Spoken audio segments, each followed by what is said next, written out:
بسم اللہ الرحمن الرحیم، اللہم صلی علی محمد وعلی آل محمد۔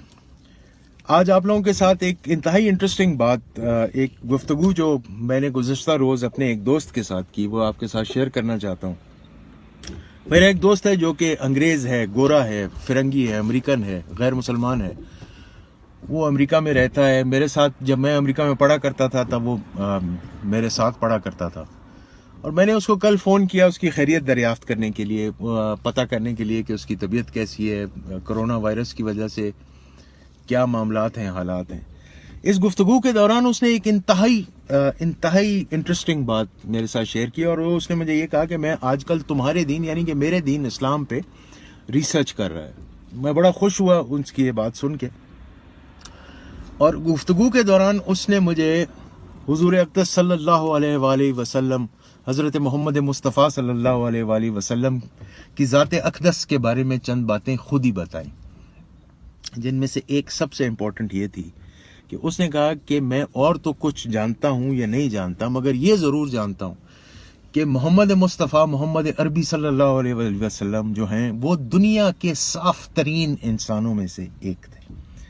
اس نے کہا کہ جو آج اس پینڈیمک کی وجہ سے، یہ کرونا کی وجہ سے اور ان تمام بیماریوں کی وجہ سے لوگوں کو یہ ہدایات دی جاتی ہیں کہ آپ اپنا ہاتھ دھوئیں، دن میں کئی مرتبہ ہاتھ دھوئیں، منہ صاف کریں، کلی کریں، ناک صاف کریں، ان تمام یہ ہدایات تو آپ کو محمد عربی صلی اللہ علیہ وسلم نے آج سے 1400 سال پہلے آپ کو یہ تمام ہدایات دے دی تھیں، مگر انفارچونیٹلی یہ بھی اس نے ساتھ مجھے کہا کہ انفارچونیٹلی آپ لوگ ان ہدایات پہ عمل نہیں کرتے۔ یہ بات سن کے میں خوش بھی بہت ہوا اور شرمندہ بھی بہت ہوا کہ ظاہر ہے یہ انسان مجھے طنز بھی کر رہا ہے کہ 1400 سال پہلے جو دنیا کا سب سے صاف ترین انسان تھا، اس نے جو تمہیں ہدایات دی تم نے اس پہ بھی عمل نہیں کی۔ بات اس کی بجائے، بات اس کی ٹھیک ہے۔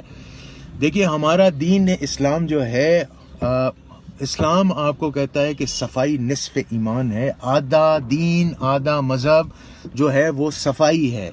یہ آقا صلی اللہ علیہ وسلم نے خود کہا ہے، یہ اسلام ہمیں اس چیز کی ترغیب کرتا ہے۔ تو یہ بس چھوٹی سی بات میں آپ لوگوں کے ساتھ مینشن کرنا چاہتا تھا کہ میرے نبی اقدس صلی اللہ علیہ وآلہ وسلم کے، جن پہ میرے ماں باپ صدقے، میرے بچے قربان، اس کی ذات کے بارے میں، ان کی عظیم ذات کے بارے میں دیکھیے ایک فرنگی، ایک گورا، ایک غیر مسلمان جب تھوڑی سی تحقیق کرتا ہے تو وہ ان کی ذات اقدس کے بارے میں کیا کچھ خوبیاں بیان کرتا ہے۔ تو اس لیے میری خواہش بھی ہوگی اور میری دعا بھی ہوگی کہ ہم سب آقا صلی اللہ علیہ وسلم کی زندگی سے سبق حاصل کریں، ہم اپنے دین اسلام سے بہت کچھ سیکھتے ہیں اور مزید سیکھتے چلے جائیں۔